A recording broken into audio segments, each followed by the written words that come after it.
ത്രിക ദൈവ തിരുനാമത്തിന് മഹത്വമുണ്ടാകട്ടെ. സ്നേഹമുള്ളവരെ, ഇന്നത്തെ ദൈവവചന ധ്യാനത്തിനും ചിന്തയ്ക്കുമായി വിശുദ്ധ മത്തായി എഴുതിയ സുവിശേഷം 18-ാം അധ്യായത്തിൻ്റെ 1 മുതൽ 11 വരെയുള്ള ദൈവവചന ഭാഗത്തെ നമുക്ക് ധ്യാനിക്കാം. യേശുവിൻ്റെ അടുക്കൽ തൻ്റെ ശിഷ്യന്മാർ കടന്നു വന്ന് ചോദിക്കുന്ന ഒരു സംശയമാണ് ഈ ദൈവവചന ഭാഗത്ത് കാണുന്നത്. സംശയം ഇതാണ്: സ്വർഗരാജ്യത്തിൽ ഏറ്റവും വലിയവനാര് എന്നുള്ളത്. വളരെ രസകരമാണ് ഈ സംശയം. ദൈവമായിരിക്കുന്ന ആളോട് മനുഷ്യനായിരിക്കുന്ന ഒരു വ്യക്തി ചോദിക്കുന്ന രസകരമായൊരു ചോദ്യം. സ്വർഗരാജ്യത്തിൽ ഏറ്റവും വലിയവനാര് എന്നുള്ളത്. മനുഷ്യൻ അവൻ കർത്താവിൻ്റെ ശിഷ്യനായിരിക്കുമ്പോൾ പോലും അവൻ്റെ മനസ്സിലൂടെ കടന്നു പോകുന്ന ചിന്ത വലിയവനാര് ചെറിയവനാര് എന്നുള്ള ചിന്തയാണ്. കർത്താവ് വിളിച്ച് വേർതിരിച്ച് കർത്താവിൻ്റെ കൂടെ നടക്കുന്നവരാണെന്ന് ഓർക്കണം. അപ്പോഴും കർത്താവ് തന്നെ എപ്പോഴും അവരോട് പറയുന്നുണ്ട് ദൈവരാജ്യത്തിൻ്റെ സന്തോഷത്തെക്കുറിച്ച്, ദൈവരാജ്യത്തിലുള്ള നിത്യമായ ജീവിതത്തെക്കുറിച്ച്. അങ്ങനെ ക്രിസ്തു തന്നെ പറയുമ്പോൾ ഇവരുടെ മനസ്സിൽ ഇവർ ഭാവിയിൽ ജീവിക്കേണ്ട ഒരു സ്ഥലം സ്വർഗമാണ് എന്നുള്ള ഒരു കാഴ്ചപ്പാട് ഇവരുടെ മനസ്സിൽ ശക്തമായി വരുന്നുണ്ട്. അങ്ങനെ സ്വർഗത്തിൽ ഇവർ ജീവിക്കുന്ന സമയത്ത് ആരായിരിക്കും അവിടെ വലിയവൻ എന്നറിയുവാനുള്ള ഒരാഗ്രഹം. സ്വർഗത്തിലും വലിയവൻ ചെറിയവൻ എന്ന ചിന്തകളും വ്യത്യാസങ്ങളും ഉണ്ട് എന്ന് മനുഷ്യൻ തൻ്റെ ആ മാനുഷികമായ മനോഭാവത്തിൽ നിന്നുകൊണ്ട് ചിന്തിക്കുമ്പോൾ അവൻ ആ തലങ്ങളിൽ മാത്രമേ ചിന്തിക്കാനായിട്ട് കഴിയുന്നുള്ളൂ എന്നുള്ളതാണ്. സഹോദരങ്ങളെ, ആത്മീയമായി ചിന്തിക്കുമ്പോഴും ആത്മീയതയുടെ മേഖലകളിലും പലപ്പോഴും മനുഷ്യൻ ഈ തരത്തിലുള്ള വിഭാഗീയ ചിന്തകൾ അല്ലെങ്കിൽ വലിയവൻ ചെറിയവൻ എന്നുള്ള ചിന്തകൾ ക്ലാസ് വൈസ് ആയിട്ട് തിരിച്ച് ചിന്തിക്കുന്ന സാഹചര്യങ്ങൾ, ഇതൊക്കെ എത്രമാത്രം ബാലിശമാണ് എന്ന് നാം മനസ്സിലാക്കേണ്ടതുണ്ട്. പലപ്പോഴും പ്രാർത്ഥനാ കൂട്ടായ്മകളുടെ ഇടയിൽ തന്നെ കാണാറുണ്ട് വലിയവരുടെ പ്രാർത്ഥനാ കൂട്ടായ്മ, സമ്പന്നരുടെ പ്രാർത്ഥനാ കൂട്ടായ്മ, സാധാരണക്കാരുടെ പ്രാർത്ഥനാ കൂട്ടായ്മ, പാവപ്പെട്ടവരുടെ പ്രാർത്ഥനാ കൂട്ടായ്മ. പ്രാർത്ഥനയ്ക്കായി കടന്നു വരുന്ന ആളുകളിൽ പോലും ഈ തരത്തിലുള്ള വിഭാഗീയത കാണുവാനായിട്ട് സാധിക്കുന്നുണ്ട്. വിദേശത്ത് ഒരു സ്ഥലത്ത് ഈ അടുത്ത കാലത്ത് ഞാൻ ശുശ്രൂഷയിൽ ചെന്നപ്പോൾ 2 ദേവാലയങ്ങൾ അവിടെ കാണാനായിട്ട് സാധിച്ചു. ഒരു സഭയുടെ തന്നെ കീഴിലുള്ള 2 ദേവാലയങ്ങൾ. അതിൽ ഒരു ദേവാലയത്തിൽ നിൽക്കുന്നത് സാമ്പത്തികമായ ഉന്നത നിലയിലുള്ള ആളുകളാണ്. ഒരു ദേവാലയത്തിൽ നിൽക്കുന്നത് സാമ്പത്തികമായി പാവപ്പെട്ട പണിക്കാരായിട്ടുള്ള സാധാരണക്കാരായിട്ടുള്ള ആളുകളാണ്. ഈ 2 ദേവാലയങ്ങളും ഒരു സഭയുടെ കീഴിൽ തന്നെ, ഒരു വിശ്വാസത്തിൻ്റെ കീഴിൽ തന്നെ നിൽക്കുന്ന 2 ദേവാലയങ്ങളാണ്. പക്ഷേ എന്തുകൊണ്ടാണ് ഇങ്ങനെ എന്നുള്ളതിനെക്കുറിച്ച് അവിടെ അന്വേഷിച്ചപ്പോഴാണ് മനസ്സിലാക്കാൻ കഴിയുന്നത്, സാമ്പത്തികമായി ഉന്നതിയിൽ നിൽക്കുന്ന ആളുകൾ, അങ്ങനെയുള്ള ആളുകൾ നിൽക്കുന്ന ഇടവകയിലേക്ക് കൂടുതൽ ആളുകൾ കടന്നു ചെല്ലുന്നു. സാമ്പത്തികമായി ഉയർന്ന ആളുകൾ കടന്നു ചെല്ലുന്നു. അങ്ങനെ അവരെല്ലാവരും കൂടെ ഒരു കൂട്ടായ്മ. പാവപ്പെട്ട ആളുകൾ, അധികം സാമ്പത്തിക ഉന്നതി ഇല്ലാത്ത ആളുകൾ എല്ലാവരും കൂടെ നിൽക്കുന്നിടത്ത് അങ്ങനെ കടന്നു വരുന്ന ആളുകളെല്ലാം ആ പള്ളിയിൽ ഇടവകയായി ചേർന്നു വരുന്നു. എൻ്റെ സഹോദരങ്ങളെ, ആത്മീയതയിൽ പോലും മനുഷ്യൻ ഈ തരത്തിൽ വിഭാഗീയതയിൽ ചിന്തിക്കുന്ന ഒരു തലം ഈ കാലഘട്ടത്തിൽ വർദ്ധിച്ചു വന്നിട്ടുണ്ട് എന്നുള്ളത് സത്യമാണ്. എന്തിനാണ് ആത്മീയ തലങ്ങളിൽ ക്രിസ്തുവുമായിട്ടുള്ള ബന്ധത്തിൽ ഈ വലിയവൻ ചെറിയവൻ എന്നുള്ള കാഴ്ചപ്പാടുകൾ, ചിന്താഗതികൾ? എന്നെ ശ്രമിക്കുന്ന നിങ്ങളുടെ മനസ്സിൽ എപ്പോഴെങ്കിലും അങ്ങനെയുള്ള മനോഭാവം കടന്നു പോകുന്നുണ്ടെങ്കിൽ അത് തിരുത്തപ്പെടേണ്ട ഒരു ബോധ്യമാണെന്നുള്ളതാണ്. സ്വർഗരാജ്യത്തിൽ അങ്ങനെ ഒരു ചിന്താഗതി തന്നെയില്ല. ആരാണ് സ്വർഗത്തിൽ വലിയവനെന്നോ ആരാണ് സ്വർഗത്തിൽ ചെറിയവനെന്നോ ഈ തലത്തിലുള്ള കാഴ്ചപ്പാടുകൾ അപ്രസക്തമാണ് എന്ന് തിരിച്ചറിയുകയും ഈ ദൈവരാജ്യം നമ്മുടെ ഇടയിൽ തന്നെ എന്നുള്ള കാഴ്ചപ്പാട് നാം ധ്യാനിക്കുമ്പോൾ നമ്മുടെ ഈ ലോകത്ത് ജീവിക്കുമ്പോഴുള്ള മനോഭാവത്തിൽ തന്നെ ഇങ്ങനെയുള്ള തെറ്റായ കാഴ്ചപ്പാടുകളെ ഒഴിവാക്കി ജീവിക്കുവാൻ, അങ്ങനെ സ്വർഗരാജ്യത്തിൻ്റെ തലത്തിലേക്ക് കടന്നു പോകുവാനായിട്ട് സാധിക്കണമെന്നുള്ള സന്ദേശമാണ്. ഇവിടെ കർത്താവ് അതിന് ഉത്തരം പറയുന്നത് വളരെ രസകരമാണ്. കർത്താവ് പറയുന്നത്, നിങ്ങൾ തിരിഞ്ഞ് ശിശുക്കളെ പോലെ ആകുന്നില്ല എങ്കിൽ ദൈവരാജ്യം പ്രാപിക്കുവാനായിട്ട് നിങ്ങൾക്ക് കഴിയില്ല. തിരിഞ്ഞ് മനസ്സു തിരിഞ്ഞ് ശിശുക്കളെ പോലെ ആയിത്തീരണം എന്നുള്ള സന്ദേശമാണ്. മനസ്സ് തിരിഞ്ഞ് ശിശുക്കളെ പോലെ ആയിത്തീരുമ്പോൾ ദൈവരാജ്യത്തിൻ്റെ അനുഭവത്തെ നിങ്ങൾക്ക് സ്വീകരിക്കാൻ കഴിയുമെന്നുള്ള ശക്തമായ ഒരു സന്ദേശമാണ് കർത്താവ് ഇവിടെ നമുക്ക് നൽകുന്നത്. ശിശുവിൻ്റെ പ്രത്യേകത എന്താണ്? ശിശുവിൻ്റെ ഇടയിൽ വലിയവൻ ചെറിയവൻ എന്നുള്ള യാതൊരു വ്യത്യാസങ്ങളുമില്ലാതെ അവൻ എല്ലാവരോടും ഒരുപോലെ പെരുമാറുന്നു എന്നുള്ളതാണ്. ഇത് കർത്താവ് വളരെ ഇൻഡയറക്റ്റ് ആയിട്ട് ഈ സമൂഹത്തെ മനസ്സിലാക്കാനായിട്ട് ശ്രമിക്കുന്നുണ്ട്. വലിയവൻ ചെറിയവനെന്നില്ല. കളിക്കുന്ന സമയത്ത് ഒരു കൊച്ചു കുഞ്ഞിന് വലിയവനെന്നോ ചെറിയവനെന്നോ ഉള്ള വ്യത്യാസമില്ല. സ്കൂളിൽ പോകുന്ന സമയത്ത് സാമ്പത്തികമായി ഉന്നതിയുള്ളവനെന്നോ അതില്ലാത്തവനെന്നോ എന്നുള്ള വ്യത്യാസം കുഞ്ഞുങ്ങളുടെ മനസ്സിലില്ല. ഒരു തരത്തിൽ ഒരേപോലെ എല്ലാവരെയും കാണുന്ന, ഒരേ മനോഭാവത്തോടുകൂടെ തങ്ങളുടെ സഹോദരങ്ങളെ കാണുന്ന ഒരനുഭവത്തിൽ ജീവിക്കുന്ന ഒരനുഭവമാണ് ശിശുക്കൾക്കുള്ളത്. ഈ ശിശുവിൻ്റെ മനസ്സിലേക്ക് നമ്മൾ മടങ്ങി വരാനുള്ള വലിയൊരു കാഴ്ചപ്പാടും ഉൾക്കാഴ്ചയുമാണ് ദൈവത്തിൻ്റെ പരിശുദ്ധാത്മാവ് നമുക്ക് നൽകുന്നത്. അതുകൊണ്ട് നമ്മുടെ സ്വഭാവത്തിൽ ഈ തരത്തിൽ ചിന്താഗതിയുടെ ഒരു വൈകല്യമുണ്ടെങ്കിൽ അതിനെ തിരുത്തുവാൻ ഇന്നത്തെ ദിവസത്തെ സന്ദേശത്തിൻ്റെ ഭാഗമായി ദൈവത്തിൻ്റെ പരിശുദ്ധാത്മാവ് നമുക്ക് നൽകുന്ന ഒരു കൊച്ചു ബോധ്യമാണ് എന്ന് നാം ഇതിനെക്കുറിച്ച് മനസ്സിലാക്കുക. രണ്ടാമതായിട്ട്, ശിശുവിൻ്റെ ചില പ്രത്യേകതകൾ നാം ധ്യാനിക്കുന്നത് നല്ലതാണ്. സ്വർഗത്തിൽ പോകുവാൻ ഒരു ശിശുവിന് എങ്ങനെ സാധിക്കും? ശിശുവിൻ്റെ ചില പ്രത്യേകതകൾ. ഒന്നാമത് ശിശുവിൻ്റെ ഒരു പ്രത്യേകത ഇതാണ്, അവൻ വളർന്നവനല്ല, അവൻ വളർന്നുകൊണ്ടിരിക്കുന്നവനാണ് എന്നുള്ളതാണ് ശിശുവിൻ്റെ ഒരു പ്രധാനപ്പെട്ട പ്രത്യേകത. അവൻ അവൻ വളർച്ചയുടെ പാതയിലാണ്. ഇത് അവൻ തന്നെ തിരിച്ചറിയുന്നു എന്നുള്ളതാണ്. അവൻ മുതിർന്നവനല്ല, അവൻ ഇരിക്കുന്നതേയുള്ളൂ. സഹോദരങ്ങളെ, ഇത് ശിശുവിൻ്റെ ഒരു പ്രത്യേകതയാണെങ്കിൽ സ്വർഗം പ്രാപിക്കാൻ സാധിക്കുന്ന ഒരു വ്യക്തിക്ക് ഈ മനോഭാവം ഉണ്ടായിരിക്കണം എന്നുള്ളതാണ്. ഞാൻ ഇതുവരെ എവിടെയും എത്തിയിട്ടില്ല, ഞാൻ വളർന്നവനല്ല, ഞാൻ വളർന്നുകൊണ്ടിരിക്കുന്നവനാണ്. എൻ്റെ ജീവിതത്തിൽ ഞാൻ വീണ്ടും വീണ്ടും ഇനിയോ ഏതെങ്കിലുമൊക്കെ തലങ്ങളിലേക്ക് എത്താനിരിക്കുന്നതേയുള്ളൂ എന്നുള്ള തിരിച്ചറിവ്. ആത്മീയതയുടെ മേഖലയിൽ പലപ്പോഴും മനുഷ്യന് ഞാൻ എവിടെയൊക്കെയോ എത്തി എന്നുള്ളൊരു കാഴ്ചപ്പാട് ഈ കാലഘട്ടത്തിലെ മനുഷ്യനിൽ കാണുവാനായിട്ട് സാധിക്കുന്നുണ്ട്. പ്രത്യേകിച്ച് കുഞ്ഞായിരിക്കുന്ന സമയത്ത് സൺഡേ സ്കൂളിലൊക്കെ പഠിക്കുന്ന ഒരു രീതിയുണ്ട്. സൺഡേ സ്കൂളിലൊക്കെ 10ാം ക്ലാസ് കഴിഞ്ഞ് അല്ലെങ്കിൽ 12ാം ക്ലാസ് കഴിഞ്ഞ് സർട്ടിഫിക്കറ്റ് ഒക്കെ വാങ്ങി പുറത്തിറങ്ങുന്ന സമയത്ത് ഈ വ്യക്തിയുടെ മനസ്സിൽ കടന്നു വരാൻ സാധ്യതയുള്ളൊരു ചിന്തയാണ് ആത്മീയതയിൽ ഞാൻ എവിടെയൊക്കെയോ വന്നെത്തിയെന്ന്. സൺഡേ സ്കൂളിൻ്റെ അവസാനത്തെ പരീക്ഷ എഴുതി പാസ്സായി കഴിഞ്ഞാൽ ഞാൻ ക്രിസ്തുവിൽ വളർന്നു എന്ന് ചിന്തിക്കുന്നത് തികച്ചും ബാലിശമാണ്. അത് ശരിയല്ല എന്നുള്ള കാഴ്ചപ്പാട് നമ്മൾ മനസ്സിലാക്കണം. നമ്മുടെ ജീവിതത്തിൻ്റെ വളർച്ചയുടെ പാതകളിൽ ഒരുപാട് ആത്മീയമായ കാഴ്ചപ്പാടുകൾ നാം പഠിക്കേണ്ടിയിരിക്കുന്നു, വളരേണ്ടിയിരിക്കുന്നു. മരണം വരെ ക്രിസ്തുവിനെ കുറിച്ച് മനസ്സിലാക്കിക്കൊണ്ടിരുന്നാൽ പോലും എൻ്റെ സഹോദരങ്ങൾ, നമ്മുടെ അറിവുകൾ പൂർണ്ണമാകുന്നില്ല എന്നുള്ളത് ഒരു സത്യമാണ്. ഈ ഒരു തലത്തിൽ നിന്നുകൊണ്ട് ചിന്തിക്കുമ്പോൾ ഞാൻ വളരുന്നതേ ഉള്ളൂ, ആത്മീയമായി ഞാൻ എവിടെയൊക്കെ എത്തുന്നതേ ഉള്ളൂ എന്നുള്ള കാഴ്ചപ്പാടിലേക്ക് കടന്നു വരണം. ആത്മീയമായി വളരുന്ന ഒരു വ്യക്തിയുടെ മനസ്സിൽ മാത്രമാണ് ഞാൻ വളരുന്നതേ ഉള്ളൂ എന്നുള്ള ചിന്ത കടന്നു വരുന്നത്. വളർച്ച മുരടിച്ച ഒരു വ്യക്തിയെ സംബന്ധിച്ചിടത്തോളം അവൻ്റെ വളർച്ച അസ്തമിച്ചിരിക്കുന്നു എന്നുള്ളതാണ്. ഇത് നമ്മൾ എത്രമാത്രം ചിന്തിക്കുന്നുണ്ട്? കെട്ടിക്കിടക്കുന്ന ഒരു വെള്ളത്തെ സംബന്ധിച്ചിടത്തോളം കെട്ടിക്കിടക്കുന്ന വെള്ളത്തിന് ഇനിയൊരു വളർച്ചയ്ക്ക് സാധ്യതയില്ലെന്നുള്ളതാണ്. കെട്ടിക്കിടക്കുന്ന വെള്ളത്തിലേക്ക് പുതിയ വെള്ളത്തിന് കടന്നു വരാനുള്ള സാധ്യതയില്ല എന്നുള്ളതാണ്. അതുകൊണ്ട് തന്നെ ആ വെള്ളത്തിൻ്റെ അപകടം എന്താണ്? അവിടെ പായലുകൾ വന്ന് കുന്നുകൂടുന്നു, അവിടെ അഴുക്ക് വന്നു കൂടുന്നു, അവിടെ കൊതുകുകൾ പെറ്റുപെരുകുന്നു, ആ വെള്ളം അഴുക്ക് ജലമായി രൂപാന്തരപ്പെടുന്നു. അതുകൊണ്ട് വളർച്ചയെ എൻ്റെ ജീവിതത്തിൽ ഞാൻ എവിടെയൊക്കെ എത്തിച്ചേർന്നു എന്ന് ചിന്തിക്കുന്ന ഒരു മനുഷ്യനെ സംബന്ധിച്ചിടത്തോളം അവൻ്റെ അവസ്ഥ ഇതായിരിക്കും. ആ നാറ്റം വമിക്കുന്ന ഒരു അനുഭവത്തിലേക്ക് അവൻ രൂപാന്തരപ്പെടുക എന്നുള്ളതാണ്.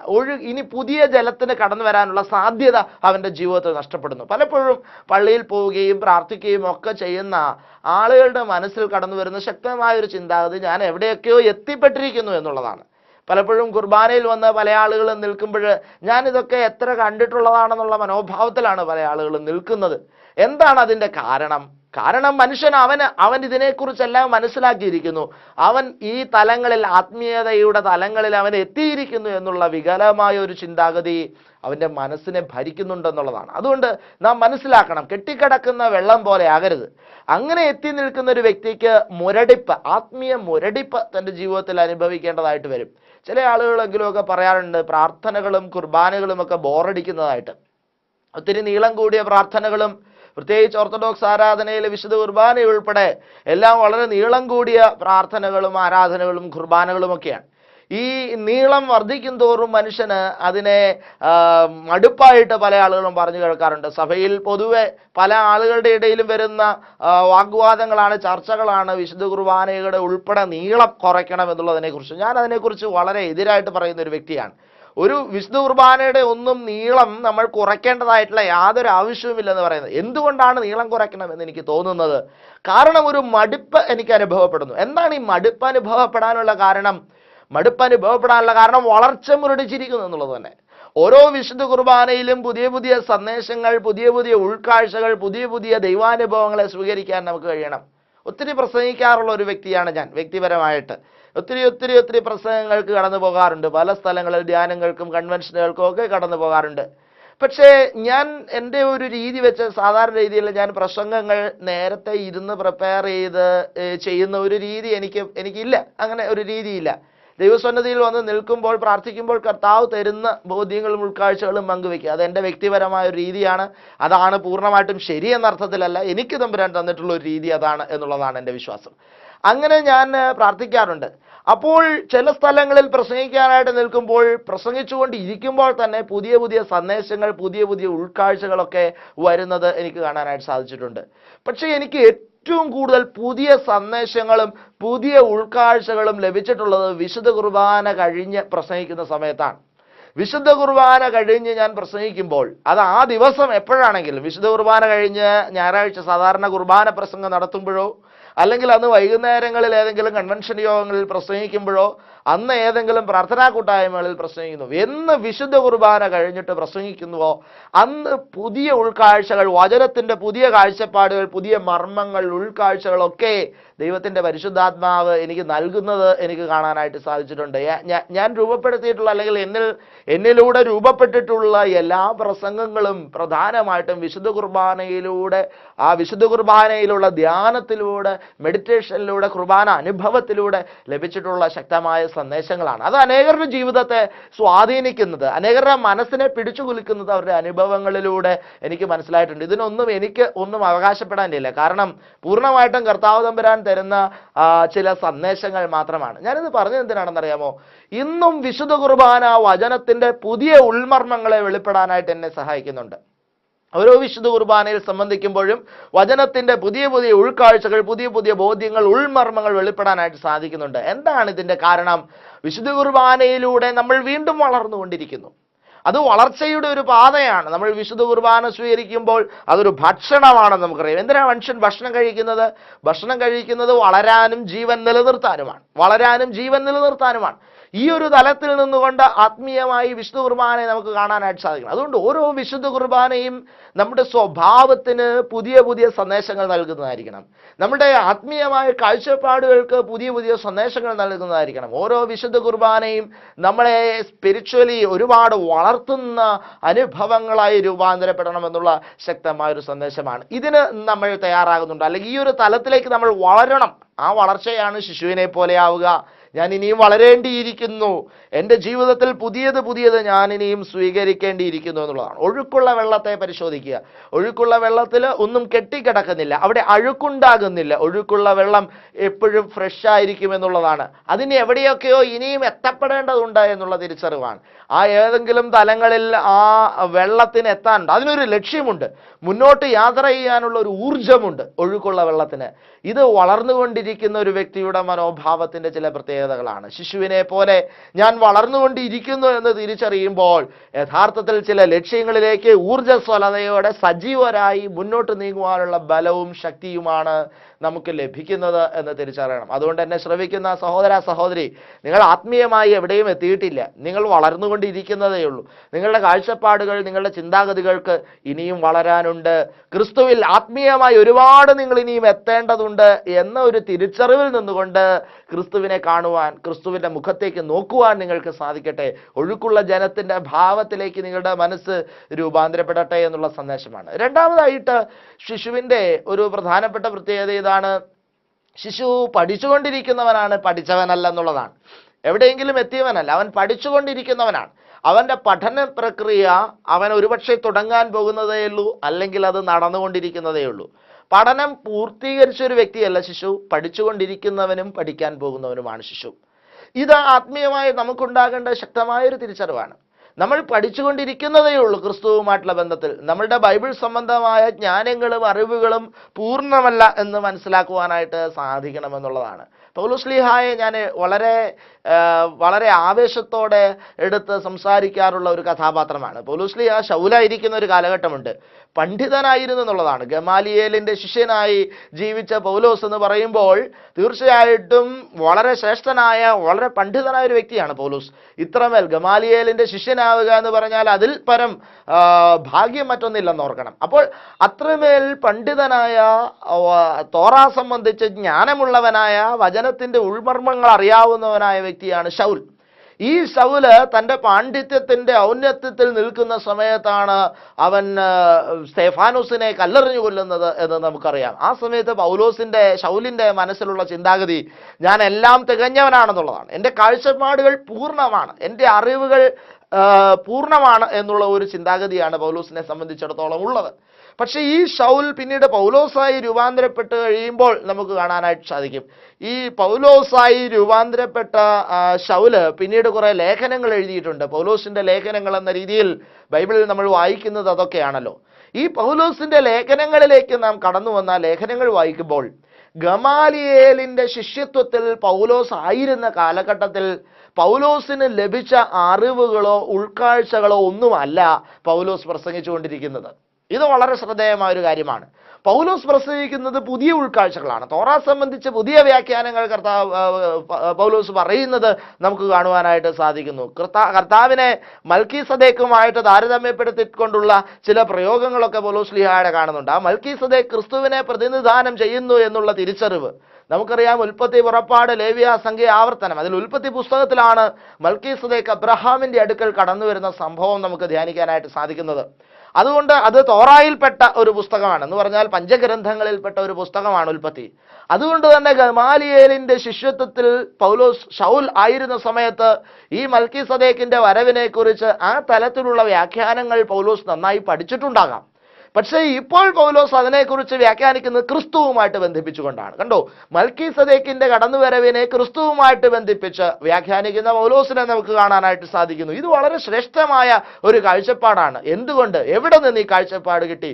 ഇത് ഗമാലിയേലിന്റെ ശിഷ്യത്വത്തിൽ പൗലോസ് ആയിരുന്നപ്പോൾ, ശൗലായിരുന്നപ്പോൾ ലഭിച്ച കാഴ്ചപ്പാടല്ല, മറിച്ച് ക്രിസ്തുവിന്റെ മകനായി ദൈവവൈതലായി പൗലോസ് രൂപാന്തരപ്പെട്ടപ്പോൾ പൗലോസിന്റെ മനസ്സിന് ലഭിക്കുന്ന പുതിയ ഉൾക്കാഴ്ചകളും പുതിയ തിരിച്ചറിവുകളും പുതിയ ബോധ്യങ്ങളുമാണ് എന്ന് നമുക്ക് മനസ്സിലാക്കാനായിട്ട് സാധിക്കണം. കണ്ടോ, അപ്പോൾ ക്രിസ്തുവിൽ കടന്നു വരുന്ന ഒരു വ്യക്തി പിന്നീട് പൗലോസ് ഒരു വേദശാസ്ത്രവും പഠിക്കുന്നതായിട്ട് നമുക്ക് കാണാനായിട്ട് സാധിക്കുന്നില്ല. ക്രിസ്തുവിന്റെ ശിഷ്യനായി പൗലോസ് മാറിയതിനു ശേഷം ഏതെങ്കിലും ഒരു കോളേജിൽ പോയി പൗലോസ് പഠിക്കുന്നതായിട്ട് കാണുന്നില്ല.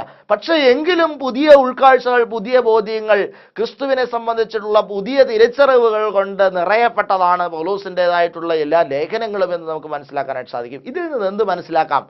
പഠനം പൂർത്തീകരിച്ചു എന്ന് കരുതിയവനാണ് ശൗൽ.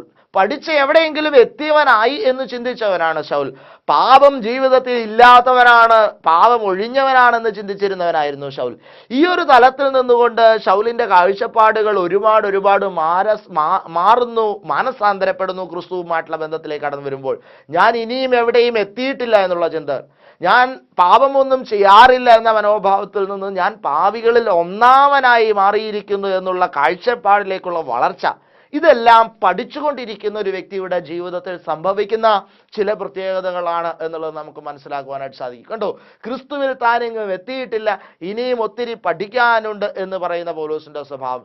എൻ്റെ വായിൽ വചനം ലഭിക്കാൻ നിങ്ങൾ പ്രാർത്ഥിക്കണമെന്ന് തൻ്റെ ലേഖനങ്ങളുടെ ആരംഭത്തിലും അവസാനത്തിലും പൗലോസ് പറയുന്നു. കണ്ടോ, അപ്പോൾ പ്രാർത്ഥനയിലൂടെ ഇനിയും വചനത്തിന്റെ ലബ്ധി തനിക്ക് സംഭവിക്കാനുണ്ട് എന്ന തിരിച്ചറിവാണ്. പ്രാർത്ഥന എന്ന് പറയുന്നത് കൂടുതൽ വചനലബ്ധിയിലേക്ക് തന്നെ നയിക്കുന്ന, കൂടുതൽ അറിവുകളിലേക്ക് തന്നെ നയിക്കുന്ന ഒരു വഴിയാണ് എന്ന തിരിച്ചറിവ് പൗലോസിനുണ്ട്. പക്ഷെ നമുക്ക് എത്ര പേർക്ക് അതുണ്ട്? പ്രാർത്ഥിക്കുന്നത് പുതിയ അറിവുകൾ എനിക്ക് നൽകുന്നതാണെന്ന് എങ്ങനെ മനസ്സിലാക്കുന്നു? എൻ്റെ പ്രാർത്ഥനാ ജീവിതം, എൻ്റെ ക്രിസ്തുവിലുള്ള ജീവിതം പുതിയ ഉൾക്കാഴ്ചകൾ എനിക്ക് നൽകേണ്ടതാണെന്നുള്ള തിരിച്ചറിവ് നമുക്ക് എത്ര പേർക്കുണ്ട്? പക്ഷേ പൗലോസ് അത് തിരിച്ചറിയുന്നതാണ് നമുക്ക് കാണുവാനായിട്ട് സാധിക്കുന്നത് ദൈവവചനത്തിൽ. അതുകൊണ്ട് ഈ പൗലോസിന്റെ സ്വഭാവത്തിലേക്ക് നമുക്ക് രൂപാന്തരപ്പെടാമെന്നുള്ളതാണ്. ഞാൻ ഏതെങ്കിലുമൊക്കെ പഠിച്ചു, ബൈബിൾ സംബന്ധമായി കുറെ ജ്ഞാനമൊക്കെ ഇവിടുന്ന് എനിക്ക് എന്തൊക്കെയോ കിട്ടിയിട്ടുണ്ടെന്നുള്ളതല്ല. എൻ്റെ ജ്ഞാനം അപൂർണമാണെന്ന് മനസ്സിലാക്കാനായിട്ട് സാധിക്കണം. ഇത് ഒരിക്കലും പൂർണ്ണമല്ല. അതുകൊണ്ട് തന്നെ നാം മനസ്സിലാക്കേണ്ട ഒരു സത്യം, ഇനിയും ഞാൻ കുറെ പഠിക്കാനുണ്ട്, ഇനിയും ആത്മീയമായ ഒരുപാട് കാഴ്ചപ്പാടുകളിലേക്ക് ഞാൻ വളരാനുണ്ട്, ക്രിസ്തുവിൽ ഞാൻ ഇനിയും ഒത്തിരി വന്ന് എത്താനുണ്ട് എന്നുള്ളത് എന്താണ്? ഇതാണ് ശിശുവിൻ്റെ മനോഭാവത്തിൻ്റെ രണ്ട് പ്രത്യേകത. അതുകൊണ്ട് കർത്താവ് പറയാണ്, നിങ്ങൾ തിരിഞ്ഞ ശിശുക്കളെ പോലെ ആവാനായിട്ട്, ശിശുക്കളെ പോലെ നിങ്ങളുടെ മനസ്സ് മടങ്ങി വരണമെന്നുള്ള ഒരു കാഴ്ചപ്പാടാണ്. പഠിച്ചുകൊണ്ടിരിക്കുന്നു, പഠിച്ചവനല്ല, വളർന്നുകൊണ്ടിരിക്കുന്നു, വളർന്നവനല്ല, വലിയവൻ ചെറിയവൻ എന്നുള്ള വിഭാഗീയ വ്യത്യാസങ്ങളില്ല. ഈ വ്യത്യാസങ്ങളില്ലാത്ത നിഷ്കളങ്കമായ, ശാന്തമായ, എല്ലാവരെയും ഒരുപോലെ കാണുന്ന, എല്ലാവരോടൊപ്പം ഒരുപോലെ സന്തോഷിക്കുന്ന, ഉള്ളതുപോലെ പ്രകടിപ്പിക്കുന്ന, അത് ശിശുവിൻ്റെ മറ്റൊരു പ്രത്യേകതയാണ്. അവൻ്റെ മനസ്സിൽ സങ്കടമാണുള്ളതെങ്കിൽ ആ സങ്കടം അതുപോലെ പ്രകടിപ്പിക്കും. അവൻ്റെ മനസ്സിൽ ദേഷ്യമാണുള്ളതെങ്കിൽ ആ ദേഷ്യം അവൻ അതുപോലെ പ്രകടിപ്പിക്കും. അവൻ്റെ മനസ്സിൽ സന്തോഷമാണുള്ളതെങ്കിൽ അവൻ ആ സന്തോഷത്തെ അതുപോലെ തന്നെ പ്രകടിപ്പിക്കും. ഉള്ളിലുള്ളതിനെ അതുപോലെ പുറത്ത് പ്രകടിപ്പിക്കുന്ന വ്യക്തിത്വങ്ങളായി രൂപാന്തരപ്പെടാനുള്ള സന്ദേശമാണ്. അങ്ങനെയുള്ള ഒരു മടങ്ങിവരവിനെയാണ് ശിശാവാവസ്ഥയിലേക്കുള്ള നമ്മളുടെ തിരിച്ചുവരവ് എന്നതുകൊണ്ട് കർത്താവ് വ്യാഖ്യാനിക്കുന്നത് എന്നുള്ള ശക്തമായ ഒരു സന്ദേശമാണ് ദൈവത്തിൻ്റെ പരിശുദ്ധാത്മാവ് ഇന്നത്തെ വചനധ്യാനത്തിലൂടെ നമുക്ക് നൽകുക. അതുകൊണ്ട് നമ്മളുടെ മനസ്സ് ശിശുവിനെ പോലെ ആവുക. നമ്മളുടെ കുഞ്ഞുങ്ങളിലേക്ക് നോക്കി നമ്മൾ പഠിക്കണം. കുഞ്ഞുങ്ങൾ മാതാപിതാക്കളെ നോക്കി പഠിക്കുക എന്നുള്ളതാണ് പൊതുധാരണ. എന്നാൽ ഇന്ന് ആത്മീയതയുടെ ചില വിഷയങ്ങളിൽ നമ്മുടെ കുഞ്ഞുങ്ങളിലേക്ക് നോക്കി നമുക്ക് പഠിക്കാം. ഈ രാത്രി കിടന്നുറങ്ങുന്നതിന് മുൻപ് നിങ്ങൾ നിങ്ങളുടെ കുഞ്ഞിൻ്റെ അടുക്കൽ ചെല്ലുക. ആ കുഞ്ഞിനെ നിങ്ങളൊന്ന് സൂക്ഷിച്ചു നോക്കുക. ആ കുഞ്ഞിൻ്റെ മുഖത്തേക്ക്, ആ കുഞ്ഞിൻ്റെ കണ്ണുകളിലേക്ക്, ആ കുഞ്ഞിൻ്റെ വാക്കുകളിലേക്ക്, ആ കുഞ്ഞിൻ്റെ ചലനങ്ങളിലേക്ക്, ആ കുഞ്ഞിൻ്റെ പ്രകടനങ്ങളിലേക്ക്, ആ കുഞ്ഞിൻ്റെ പ്രതീക്ഷകളിലേക്ക്, ആ കുഞ്ഞിൻ്റെ വളരാനുള്ള ദാഹത്തിലേക്ക് ഈ രാത്രി ഉറങ്ങുന്നതിന് മുമ്പ് നിങ്ങൾ നിങ്ങളുടെ കുഞ്ഞിനെ ആത്മീയമായി ഒന്ന് സൂക്ഷിച്ചു നോക്കുക. ആ ശിശുവിൽ നിന്ന് നിങ്ങൾ ചില പാഠങ്ങൾ ഉൾക്കൊള്ളുക. കർത്താവ് പറയുന്നു, സ്വർഗരാജ്യത്തിലേക്ക് നിനക്ക് പ്രവേശിക്കാൻ കഴിയണമെങ്കിൽ ഈ ശിശുവിനെ പോലെ ആയിത്തീരണമെന്ന്. അതുകൊണ്ട് നിങ്ങളുടെ കുഞ്ഞ് ഇന്ന് നിങ്ങളെ ചില പാഠങ്ങൾ പഠിപ്പിക്കട്ടെ എന്ന് ധ്യാനിച്ചുകൊണ്ട് പ്രാർത്ഥിച്ചുകൊണ്ട് വചന